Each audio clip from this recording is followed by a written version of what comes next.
Tell me, audience, what comes to mind when you hear the word modern? Something directly tied to the present, not to the ancient past. Being equipped with up-to-date technology and philosophy. Trendy, advanced, something that learned from the mistakes and successes of the past and has upgraded itself to a higher efficiency than ever before. The first step toward the future. Now here's the second question. With that interpretation of modern in mind, what's so particularly modern about modern Sonic? It seems very much tied to the past, as it's more interested in reliving the days of the past and having a face of its own, which feels especially redundant when paired off with spin-offs like Sonic Mania as a companion.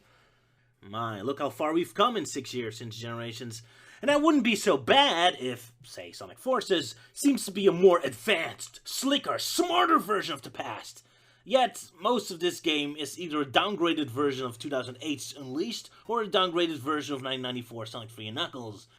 And a story that seems to be a throwback to the 2000 era storylines, but being terrified of being one, resulting in a spectacular circus act of writers desperately trying to impress us with story elements that it then immediately self-sabotages in terror of offending us.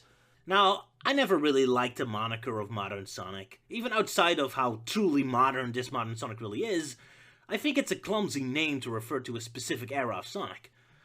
For example, the Classic era, the Adventure era, the Dark era, those refer to their place in history, the notable presence they leave behind. The Classics are instantly recognizable origins that everyone associates with the series. The Adventure series were pioneers of 3D gameplay, world building, and exploring what Sonic could be beyond the boundaries of classic Sonic's foundations. The Dark era games have a darker atmosphere and graphics, ignoring the handheld games released at the time, and refer to the rougher quality of the finished products. But with Modern Sonic, it seems to refer specifically just to its position to us as an audience right now, rather than its actual identity. It's modern because, well, they're being released right now. That's great, but will we still refer to the 2010 period of Sonic games as the modern era when we're 20, 30, 40 years further ahead? That's why, personally, I prefer the term Legacy Sonic for the 2010 time period of Sonic. Accidentally coined by the development team Censuro Games when working on their second Sonic Boom game, it seems to fit the bill perfectly. Current game's obsession with recreating the past, and endlessly recycling the same iconic elements over and over. And despite Legacy being a positive turn, there is a sneaky, dismissive, cynical quality to it. It's passive. Legacy is what you did, not what you're doing. Something that's taken for granted. It already made its mark in history, and now it's here, forever to stay. Whether you want to continue with it or not. Whether you still have passion for it or not, it doesn't matter. It's there, people expect it to be there, and you're going to have to deal with it whether you like it or not. Now, a strong person can use their legacy to propel themselves forward, use it as a tool, tap into its energy, and continue its trajectory, perhaps even strengthen and modify it. A weaker person will be dragged down and feel trapped in the heavy shadow of the past. It's a heavy load, a burden. And it's worse when it's not even your legacy. If it's the legacy of your ancestors, the previous team, those who were there before you, it's not even you who laid the foundation, and yet somehow you got saddled up with this enormous responsibility from the outside. That you have to continue this epic journey that you never planned, you never started, and perhaps you never truly understood. A feeling that perhaps several Sonic developers must be feeling right now. Now, I have a confession to make. There's another reason why I really like the name Legacy Sonic. Because there's another legacy that hangs over modern Sonic like a sword of Damocles.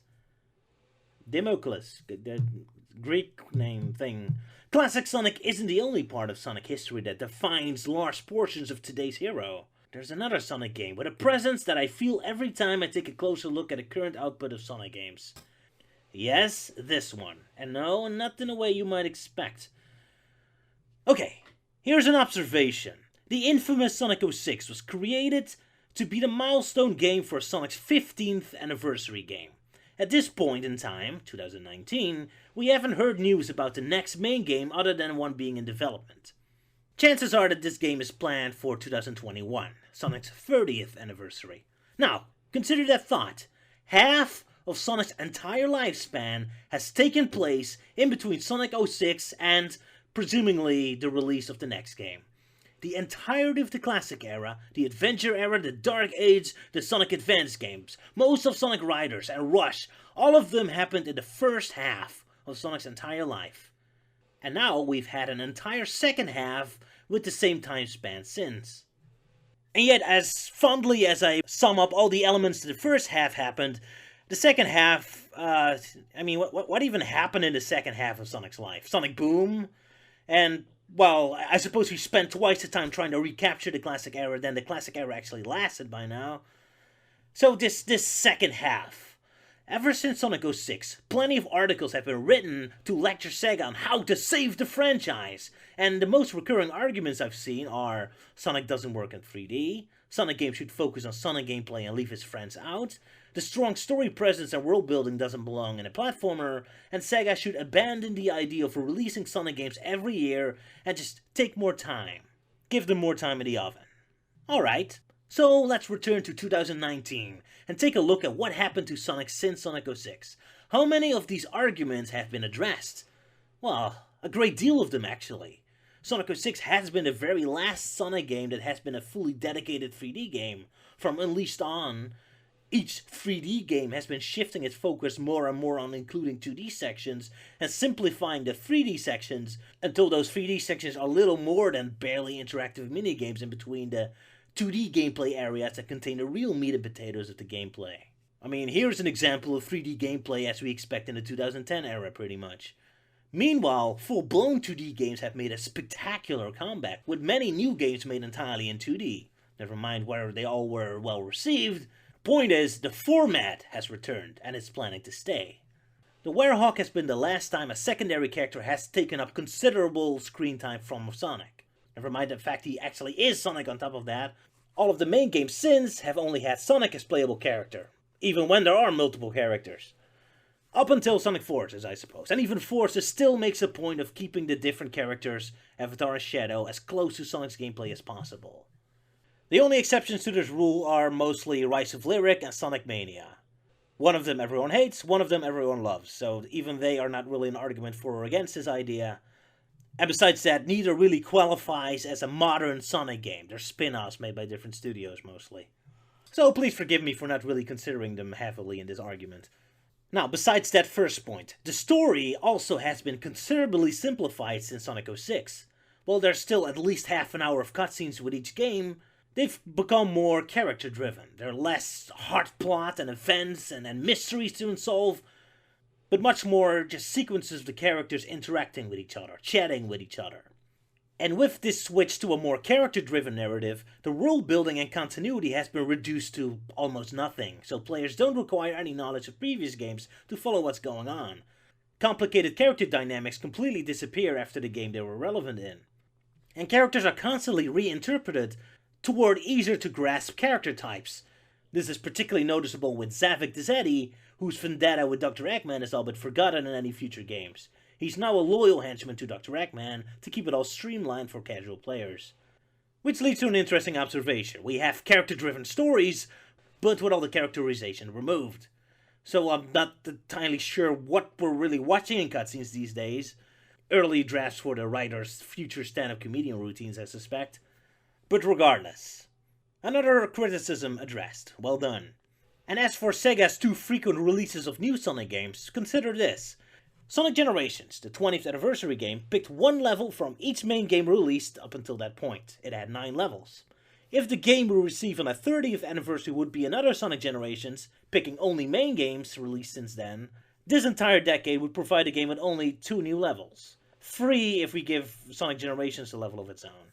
Or let's put it a different way, in 2005 and 2006, 2 years, Sonic Team worked on Shadow the Hedgehog, Sonic 06, Sonic Riders, Sonic and the Secret Rings, that practically counts as 2 games in one even, started early production on Sonic Unleashed, all while keeping an eye on the TV show Sonic X and the handheld games of Sonic Rush, Sonic Rivals, and Sonic Genesis. In contrast, in between 2013 and 2017, 4 years, they only completed Sonic Lost World and Sonic Forces. They had some minor interaction with the Sonic Boom teams and assisted with 2 Olympic game minigames, although that's mostly recycled from previous games, so question is how much they really had to do with that. So in other words, twice the time, half the products. So current Sonic Team has a quarter of the production quantity of the old Sonic Team. And that's a good thing.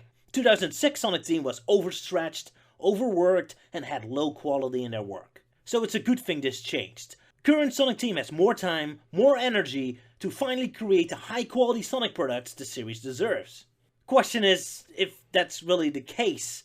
Personally, I don't consider either Lost World or Forces to be 4 times the amount of quality over any 2000 era Sonic game, but theoretically they should be. Regardless if that succeeded or not, look at this. All the main concerns and issues we had with the franchise since Sonic 06 have been addressed. So great! Certainly things are going great now, right?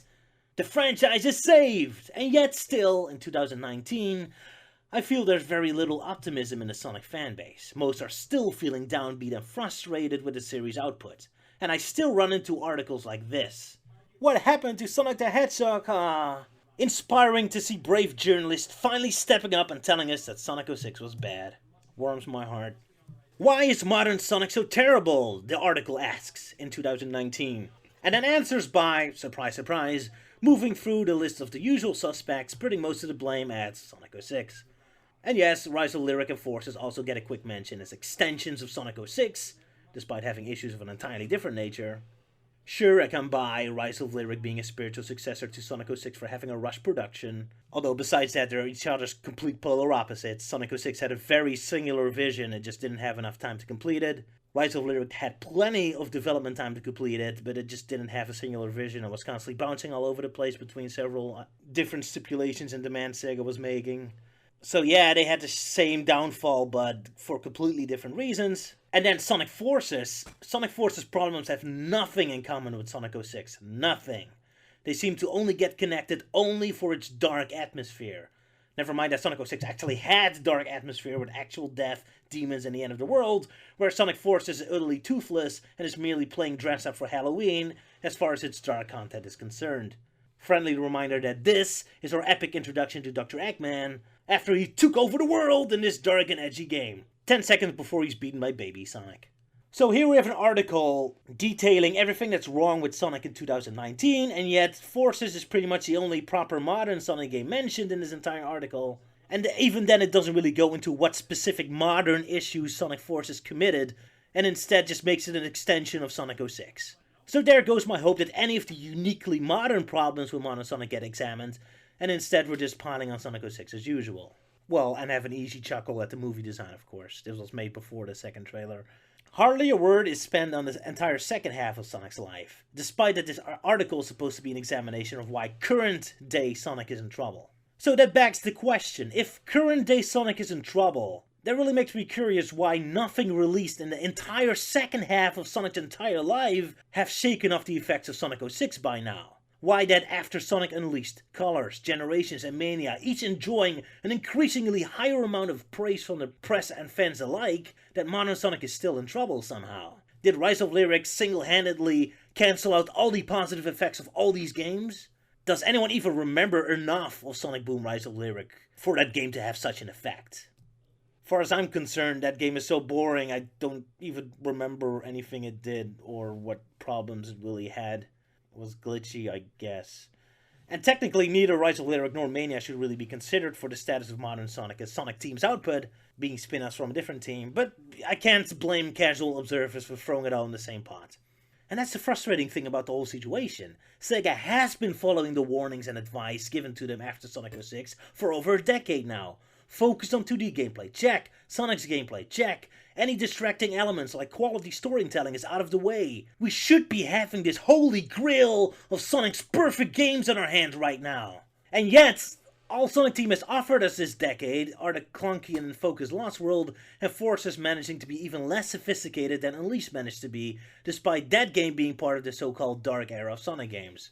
So far, the only success story we have is Sonic Mania, which is basically just Sonic 3 and Knuckles again. So after 15 years of focusing on improving and perfectioning gameplay, the only successful story is them just giving up and just going straight back to 1994. Fascinating. Not to mention, again, it's made by a different team, so this is basically Sonic Team succeeding in class by just making the nerdy kid of class doing their homework for them. Great. So, after 15 years of Sega desperately trying to get away from Sonic 06, their games are still received with scorn and blame for continuing the sins of the forefather. Recently, old Sega CEO Tom Kalinske the man largely responsible for Sega's success in the early 90s, or at least he says so, commentated on the current state of Sonic and why he thinks it's in the dumps. And, unsurprisingly, a picture of Shadow the Hedgehog carrying a gun is the big symbol for all that's wrong with Sonic in 2017, the year this article was written. Besides that, there has been no shortage of official Sega-produced or licensed material through parody games like Sonic Dimensions or jokes on Sonic's official Twitter accounts filled to the brim with self-deprecating humor about Sonic's shortcomings in the 2000s. The terror of making another Dark Age-style Sonic game is still very much present within Sega and playing a large part in the production of the games. Be hopeful, fans! The dark days of Shadow and Sonic 06 are almost over! Just wait for 10 more years backwards in time or something. And it's this whole circus that makes Sonic Forces so endlessly fascinating to look at. It's Sega flirting with the idea of making another dark, edgy, shadow-filled game of death, while simultaneously being terrified of being one. So it's constantly punching itself in the face. Look at this awesome city under destruction! Oh, no, please, here's Green Hill Zone, isn't it pretty? Eggman finally wins and takes over the world, and he's doing evil things like, Oh, that's too dark and edgy. No. He doesn't do anything. Don't worry, kids. He's just the same goofball throwing pebbles at baby Sonic. Isn't that cute? Infinite the Dark and Dance new villain! His backstory is dark and scary. You remove it. Just make him do, nothing. Yeah, just sit there and look pretty. Sonic Forces reminds me of a dog I used to have, always barking, angry at everyone, but as soon as you look back at her, she immediately shrinks back and begs for mercy, only to immediately start barking angry at you when you turn back again. Like, what the heck are you even trying to accomplish, stupid beast? To me, it doesn't even matter anymore whether it's a dark, edgy game or a lighthearted game. It's just, when you pick something, then pick it, do something, but instead of all being wishy-washy, I'm just confused and I have no idea what you're trying to accomplish. So, back on track. Myself, I blame something else for recent games failing to impress me. A lack of focus, a lack of conviction, a lack of passion, a lack of vision.